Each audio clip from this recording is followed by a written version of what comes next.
Nagsimula sa simple na pasulyap-sulyap, nagpapapansin sa'yo.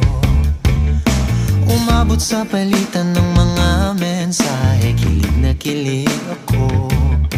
Kumusta, kain na, hello, magandang umaga. Ingat ka, pahinga, huwag kang masyadong magpupuyat pa.